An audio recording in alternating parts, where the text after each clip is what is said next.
इस हफ्ते बाजारों में बड़ी हलचल हो सकती है।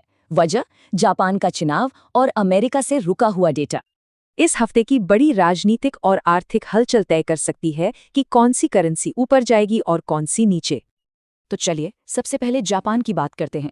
वहां के चुनाव देश की आर्थिक दिशा बदल सकते हैं। प्रधानमंत्री सनाए तकाइची अपनी आर्थिक और जियोपॉलिटिकल योजनाओं के लिए एक बड़ी जीत चाहती हैं। यहाँ सबसे जरूरी है कि सत्ताधारी गठबंधन कितना बड़ा जीतता है।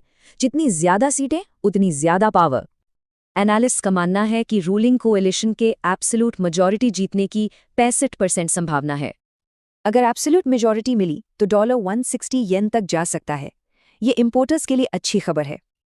अब जापान से चलते हैं अमेरिका, जहां जरूरी इकोनॉमिक डेटा की कमी से सबसे बड़ी इकोनॉमी थोड़ी कंफ्यूज्ड है। हाल के गवर्नमेंट शटडाउन की वजह से जरूरी आर्थिक आंकड़े रिलीज होने में देर हो रही है। ऑफिशियल डेटा तो नहीं है, लेकिन कई संकेत अमेरिकी लेबर मार्केट में बड़ी गिरावट की ओर इशारा कर रहे हैं।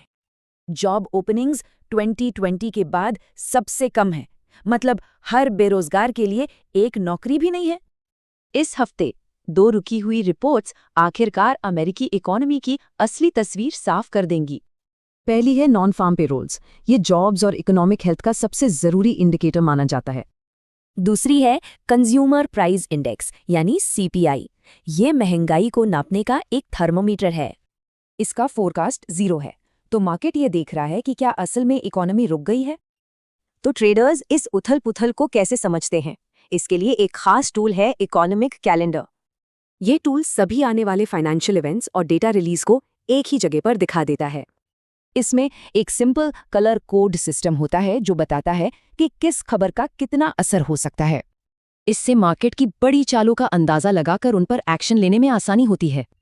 तो इस हफ्ते की 2 बड़ी कहानियां हैं, जापान का पॉलिटिकल फ्यूचर और अमेरिका की इकोनॉमिक हेल्थ।